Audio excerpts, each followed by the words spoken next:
This is AI Radio News Reporting.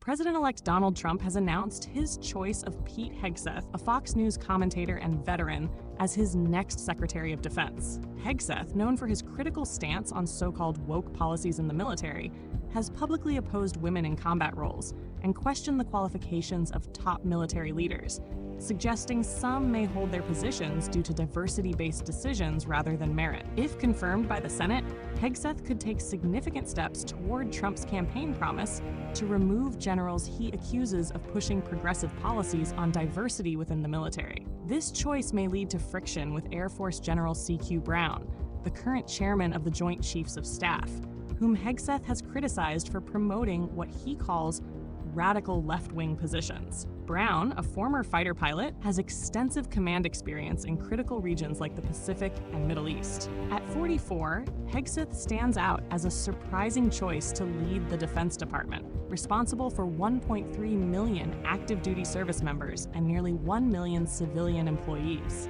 Lacking significant management experience, Hegseth's selection has drawn criticism, including from Representative Adam Smith, the senior Democrat on the House Armed Services Committee, who remarked on X that the role should not be an entry-level position. This sentiment echoed through the Pentagon, where some officials privately questioned Hegseth's qualifications. In announcing his choice, Trump praised Hegseth as a true believer in America first, adding that, with Pete at the helm, America's enemies are on notice. Hegseth, an Army National Guard veteran with deployments to Afghanistan, Iraq, and Guantanamo Bay, has received cautious support from several Republican senators, including Senator Kevin Cramer, who said, "I think he's great." While Hegseth has voiced only limited policy specifics, he has strongly criticized NATO allies, suggesting they lack military resolve, and warned that China is close to asserting dominance over its neighboring countries. In his book, The War on Warriors: Behind the Betrayal of the Men Who Keep Us Free, Hegseth wrote that he left the military in 2021 after clashing with leadership over his political and religious views, saying, "I didn't want this army anymore either." Amid the Pentagon's growing concerns, Trump has indicated plans to remove officers and civil servants he perceives as disloyal, particularly those he views as supporting progressive or woke policies. Hegseth appears to back such plans, writing that the next administration must radically overhaul Pentagon's senior leadership to make us ready to defend our nation. He has criticized General Brown specifically, questioning if he was selected based on skin color or skill, and accusing him of using race as a calling card. Trump's previous defense leaders have often been some of his most vocal critics, with several suggesting he is unfit for office.